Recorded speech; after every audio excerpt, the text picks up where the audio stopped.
Hello there everyone, welcome to my channel. So in this video we will write a program that uses lowercase filter to ask the user to give a string in uppercase, and then the program will display the given string and the lowercase will be given on the screen. So using AngularJS, before we continue, I would like to say thank you so much to all my viewers, silent viewers and supporters in my channel. Thank you for watching my videos.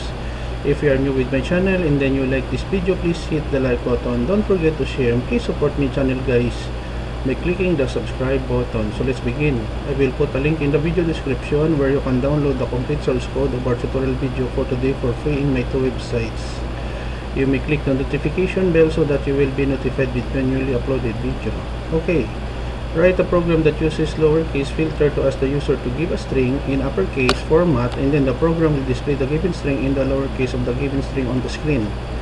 So we have here the solution. We have several comments here. HTML, string lowercase using filter in AngularJS, and then we include this library file angular.main.js. Make sure this library file belongs in a folder. And then we have here CSS, body font family Arial, the font size 25px, font weight bold, div app, the title of our program, string lowercase using filter in AngularJS, div app, give a string in uppercase, and then it will be our variable, it will be stored here in model. And then we have here display the string, the given string, and then the lowercase here, and then lowercase we are using here vertical bar for filtering in lowercase, div body in body HTML. As I said earlier, I will put a link in the video description where you can download the complete source code of our tutorial video for today for free in my two websites. Let us go with our Opera GX browser. Enter string in uppercase. Let's say computer science. So the given string in capital letters, computer science, the lowercase equivalent here. So a very interactive, let's say we will type again C++ programming.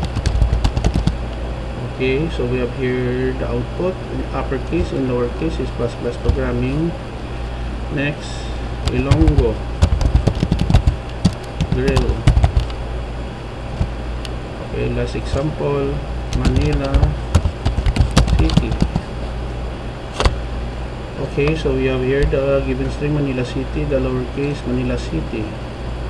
Okay guys, so this is the end of our tutorial video of our program string lowercase using filter in AngularJS. Thank you so much for watching. Don't forget to like, share, and please support my channel guys if you are new by clicking the subscribe button. See you in the next video tutorial guys. This is your friend Jake saying bye bye for now.